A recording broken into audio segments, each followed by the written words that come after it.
बोला साले यहाँ क्या करने यहाँ कटमुल्ला माता चोर भाग गया वो पंप।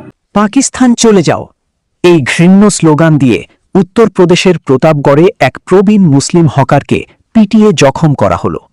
শুধু মারধরি নয়, তার দাড়ি ছিঁড়ে নেওয়া এবং কষ্টার্জিত অর্থ লুটের এই ঘটনা কি কেবল অপরাধ নাকি সুপরিকল্পিত সাম্প্রদায়িক বিদ্বেষ? বিস্তারিত থাকছে প্রতিবেদনে। ভারতের উত্তরপ্রদেশ রাজ্যে সংখ্যালঘু মুসলিমদের ওপর লক্ষ্যভ্রষ্ট ঘৃণা ও অসহিংসতার হার যেন থামছেই না।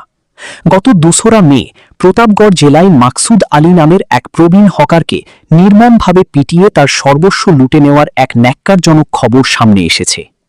৬৬ বছর বয়সী মাকসুদ আলী দিন শেষে বাড়ি ফিরছিলেন। প্রত্যক্ষদর্শী ও ভুক্তভোগীর ভাষ্যমতে মনোজ নামের এক ব্যক্তি বিনা উস্কানিতে তাকে গতিরোধ করে। এরপর শুরু হয় মধ্যযুগীয় বর্বরতা। মাকসুদ আলীর দাড়ি ধরে টানা হ্যাচড়া করা হয়, মাথা থেকে টুপি কেড়ে নিয়ে তাকে লাঠি ও রড দিয়ে বেধড়ক পেটানো হয়। ভুক্তভোগী মাকসুদ আলী অশ্রুসিক্ত নয়নে জানান, হামলাকারী ব্যক্তি তাকে সাম্প্রদায়িক গালিগালাজ করে বলছিল, তুই এখানে কি করছিস, পাকিস্তান চলে যা। এ সময় তার সারাদিনের উপার্জিত ১০,০০০ টাকাও ছিনিয়ে নেওয়া হয়। মাকসুদ আলী বলেন, আমি গরিব মানুষ, সারাদিন খেটে খাই, এখন আমি কি করব? পেটের ভাত জোগাবো নাকি বিচারের আশায় ঘুরে বেড়াবো? প্রতাপগড়ের এই ঘটনা কোনো বিচ্ছিন্ন বিষয় নয়। ভারতের বিভিন্ন প্রান্তে সংখ্যালঘু ও প্রবীণ নাগরিকদের ওপর বিদ্বেষমূলক অপরাধ বা হেট ক্রাইম ক্রমাগত বাড়ছে।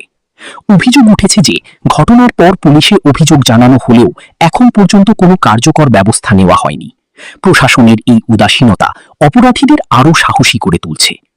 একটি সভ্য সমাজে দাড়ি, টুপি বা ধর্মীয় পরিচয়ের কারণে মানুষকে আক্রমণের শিকার হওয়া কেবল মানবাধিকারের লঙ্ঘন নয়, বরং তা মানবিকতার চরম অবমাননা। মাকসুদ আলীর মতো সাধারণ মানুষের নিরাপত্তা নিশ্চিত করতে ভারতের প্রশাসনের দায়বদ্ধতা আজ বড় প্রশ্নের মুখে। লাইক দিন, কমেন্ট ও শেয়ার করুন, কমি টাইমসকে সাপোর্ট করুন।